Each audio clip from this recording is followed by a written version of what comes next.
Exhibition by Raisha. हा आहे माझा स्टॉल। 4 काम असतं त्यासाठी 3-4 लोक लागतात फ्रीजर उचलण्यासाठी।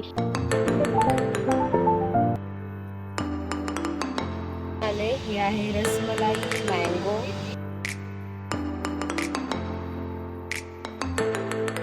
आमच्यासोबत वैष्णवी, सृष्टी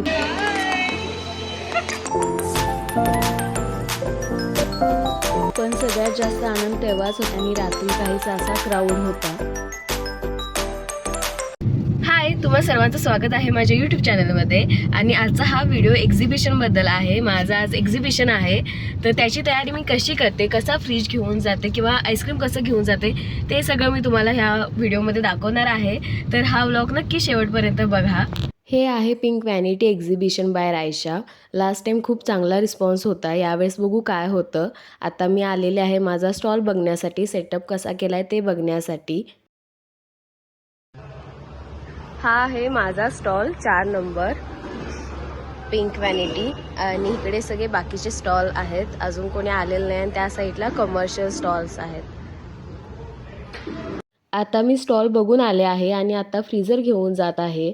फ्रीजर घेऊन जाणं हे खूप मोठं काम असतं, त्यासाठी 3-4 लोक लागतात फ्रीजर उचलण्यासाठी। त्याच्यासोबत खूप सामान पण घेऊन जायचं असतं, म्हणून प्रॉपर प्लॅनिंग करावी लागते। म्हणून मी नेहमीच एकदा स्टॉल बघून येते, सेटअप कसा करायचा हे डिसाईड करते आणि त्यानंतरच फ्रीजर घेऊन जाते।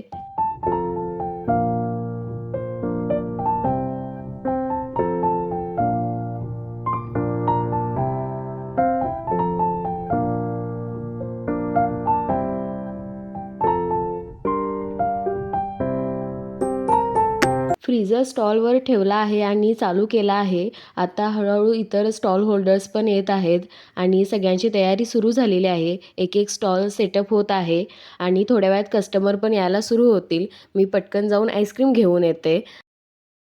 फ्रीज तर ठेवून आलो आणि आता सगळ्यात महत्त्वाचं काम म्हणजे हे आईस्क्रीम घेऊन जायचं। एवढं सगळं आईस्क्रीम आम्हाला न्यायचं आहे। पहिल्या दिवशी थोडी धावपळ होते, कारण सगळंच न्यायचं असतं, फ्रीज वगैरे, आईस्क्रीम वगैरे घेऊन जायचं असतं, स्टॉल बघायचा असतो, लाईटचं सगळं बघायचं असतं। त्यामुळे पहिल्या दिवशी थोडी धावपळ होते, पण सेकंड डे पासून एवढं काही वाटत नाही, कारण सगळं तिथं नेऊन ठेवलेलं असतं। तर आता मी आईस्क्रीम घेऊन जातो आणि मग पुढचा दिवस कसा जातो हा तुमच्यासोबत शेअर करते।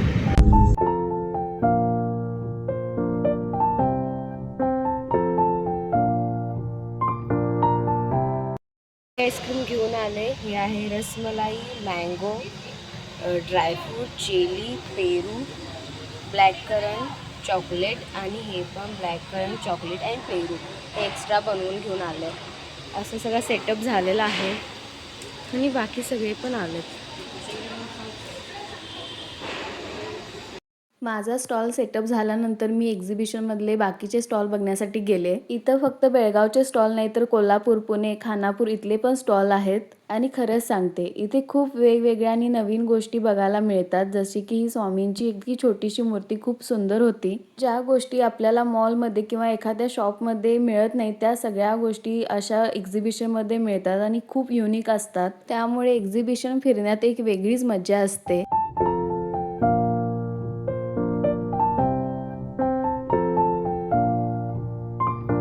माझ्यासोबत माझी फ्रेंड आणि पार्टनर विद्या पण आहे। ती केकचा सगळा सेटअप सांभाळते आणि आमच्यासोबत वैष्णवी, सृष्टी पण आहेत आणि भक्ती पण आमच्यासोबत असते, पण यावेळेस ती नाही आहे, तिची एक्झाम आहे। त्यामुळे असं आम्ही सगळ्या मिळून स्टॉल सांभाळतो। टीमवर्कमुळे सगळं छान मॅनेज होतं। हाय,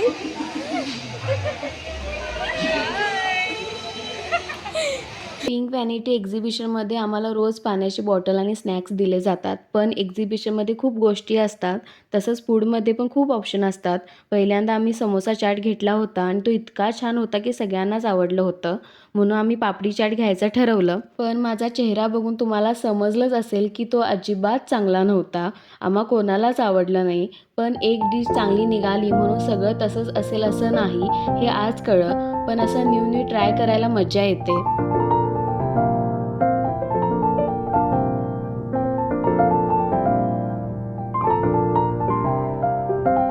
पण सगळ्यात जास्त आनंद तेव्हाच होतो जेव्हा कस्टमर येतात आणि त्यांना मी बनवलेलं आईस्क्रीम आवडतं, ते खूप छान आहे, टेस्ट खूप छान होती असं म्हणतात ना, त्यावेळी होणारा आनंद तो वेगळाच असतो। आणि विद्या पण इथे कपकेक बनवत आहे आणि रात्री काहीसा असा क्राऊड होता।